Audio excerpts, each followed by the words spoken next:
Hello everyone, সকলকে জানাই শুভ সকাল। তো সবাইকে শুভ সকাল জানিয়ে ব্লগটা শুরু করলাম। আর আমার আরও একটা নতুন ব্লগে তোমাদের সবাইকে অনেক অনেক ভালোবাসা আর অনেক স্বাগত। চলো ব্লগটা শুরু করা যাক।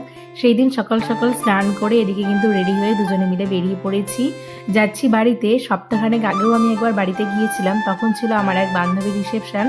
তো সেই বান্ধবীর রিসেপশনে কিন্তু গিয়ে বাড়িতে থাকতে পারিনি, একদিন থেকেই চলে এসেছিলাম বিয়েবাড়িটা কাটিয়েই।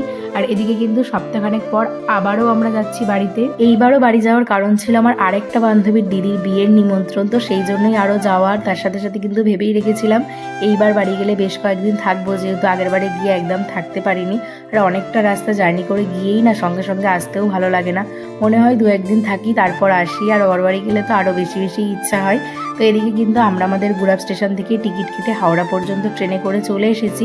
তারপর ট্রেন থেকে নেমে একটা বাসে করে এলাম ঠাকুরপুকুর, আর তারপর ঠাকুরপুকুর থেকে এখন একটা অটো করে যাচ্ছি বাঘড়াহাট। আর বাঘড়াহাটে এসে কিন্তু আমরা দুজনে মিলে আগে দুটো ডাবের জল খেয়ে নিচ্ছি, ডাব কিনে নিয়েছি। আর আমরা যেহেতু আস্তে আস্তে সেইভাবে কিছুই খেতে পারিনি, সকাল সকাল একটার পর একটা গাড়ি পেয়ে গেছি, যার জন্য বাইরে দাঁড়িয়ে আর কিছু খাওয়ারও সময় পাই না। আর বাইরের খাবার আমার খুব একটা খেতে ভালোও লাগে। সকালে বাড়ি থেকে বেরিয়েছিলাম আর আমাদের বাঘড়াহাট আস্তে আস্তে কিন্তু বেশ অনেকটাই সময় লেগে গিয়েছে। আর বাইকে করে আসলে তো আমরা 2-2.5 ঘন্টাতেই পৌঁছে যাই, তবে ট্রেনে করে আসলে কিন্তু 4-5 ঘন্টা সময় লেগে যায়। তো সে কারণে অনেকটাই বেলা হয়ে গিয়েছিল, রোদও উঠে গিয়েছিল।